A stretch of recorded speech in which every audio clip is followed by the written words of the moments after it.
Hey,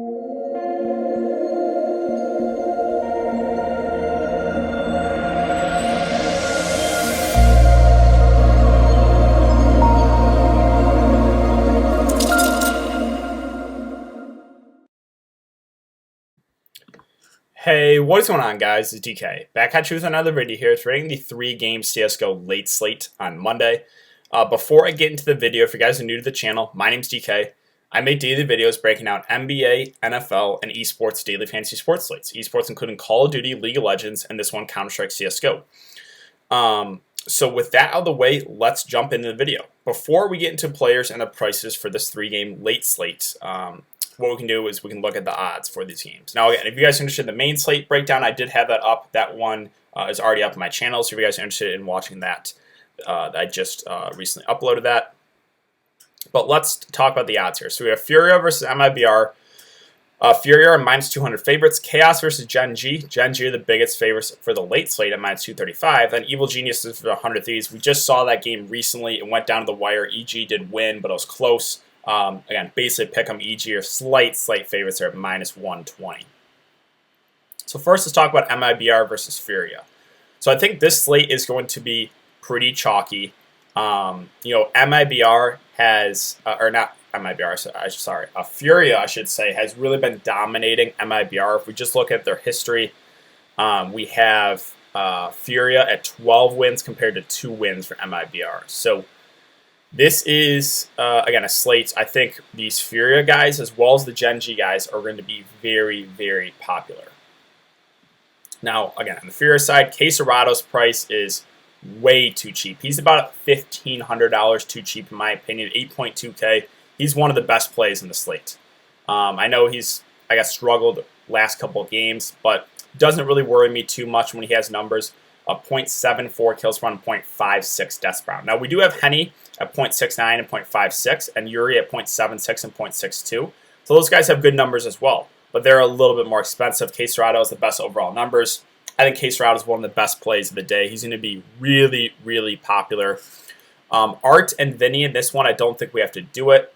I think those will probably be guys I avoid. And in games that are best of one, the value plays, it's a little bit more difficult because what you're hoping for most of the time with those cheap value plays is you get the 2-0 bonus.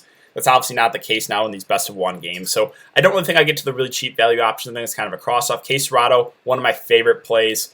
I think Yuri would be my second favorite play for his price. Henny's been good recently too, but for him being the most expensive, I think I would rank him again. Quesarado 1, Yuri 2, Henny 3.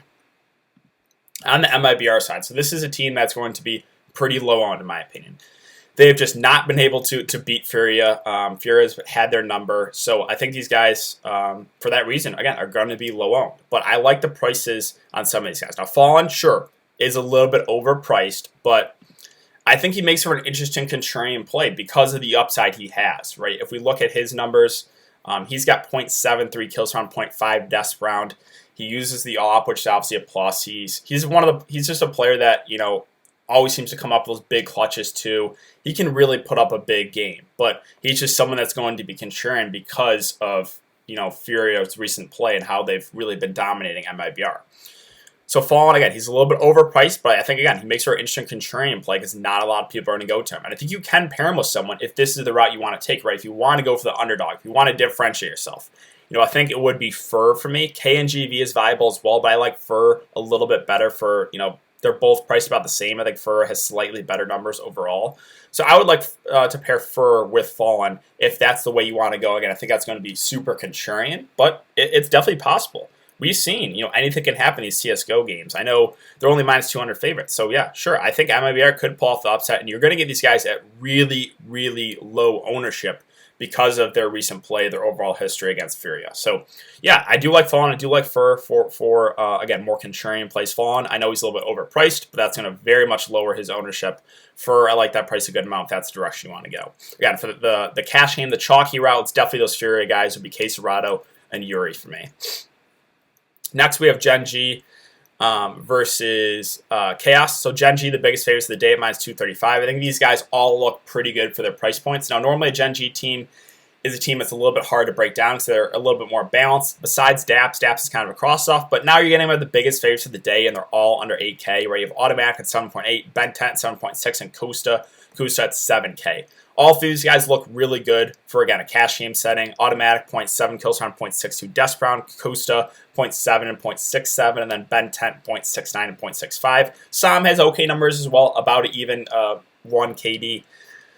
So, yeah, these are three guys. I guess you can consider all four of these guys, but the top three really I think are going to be pretty popular for, again, them being the biggest of the favorites of the day and all being relatively cheap. So I do like Automatic, Ben 10, Kusta a lot if you're just talking about cash games. I think I'd probably start my lineup with two of those guys if I was building a cash game lineup. Next, we'll talk about the Chaos side. So they are the biggest dogs of the slate. I think a guy like Zeppa, kind of like Fallen, makes for an interesting contrarian play. You're definitely overpaying for him, right? 10.2K. He should probably be about 9K. Now, I know he has really good numbers, right? He's got 0.81 kills per round and 0.65 deaths per round, so that looks really good. He's looked good against good teams, too. So, yeah, he's going to be really low on because of the price, but the upside is there. And, we've seen bigger upsets happen. So, I think Zeppa makes for an interesting contrarian play. If I was going to pair him with someone, I think I might take the shot on Leaf. He's a new addition to the team, but he has good numbers, 0.83 and 0.7. I'm not sure that was probably against easier competition, but again, you're going to get all these guys at really, really low ownership. I guess if you're asking me again who I would pair Zeppa with, if that's the way I want to go, I'd probably take the shot on Leaf and hope he kind of continues that good play. Steel, GenG, and Vanity, I just don't think we have to go there on this slate. So lastly, we have 100 Thieves and EG. And for about the 100th time this late game, it always seems like these guys are way too cheap. They're way too cheap once again. I really think you can get 2 or even 3 guys from this game because of how underpriced these guys are. I just don't understand what Draftkings is thinking pricing these guys. The top 3 guys, Gratisfaction, JKS, and Jakeem, are all way too cheap. JKS, one of my favorite plays of the day at 6.8K. He's been really consistent. 100 Thieves looked good. I know they lost that last game against EG, but it was really close. Jakeem as well has flashed a lot of upside. He is about $1,500 too cheap in my opinion. So both those guys I like a lot. I think Gratisfaction is viable as well. I think he's just going to be slightly lower owned because he's the most expensive, but all 3 of those guys look really, really good for their prices. Again, JKS is the best historical numbers the past 3 months at 0.71 kills per round, 0.5 deaths per round. But Jakeem has good numbers, right? 0.74 kills per round, 0.68 deaths per round. He's a very aggressive player, so I do like Jakeem a lot too. Then again, Gratisfaction is viable. He uses the op, 0.72 and 0.65. We're talking about KD. So yeah, all 3 of those guys look really good. I have interest in all 3. I think all 3 are super underpriced. And the same thing on the EG side. These guys are way too cheap, especially Breeze and Cirque. Breeze has really good numbers the past 3 months, 0.76 kills per round, 0.66 deaths per round. Cirque had a good game against 100 Thieves, 0.67 and 0.65. I think Ethan's viable as well, but really those top 2 guys with Breeze and Cirque. Yeah, I like these guys a lot, and this is the reason why I don't think you really have to take a shot at any of those really cheap guys, is because you have this game. You have, the top guys of both teams are like high 6s, low 7K range. They're just way too cheap. So I do think you can get 2 or even 3 from this game because of how cheap these guys are. But yeah, I really like this game. I think the 100 Thieves side, even though they lost, is going to be more popular. I just think, off their recent play, and we're just looking at that last slate, right? 100 Thieves ownership was like more than double than EG.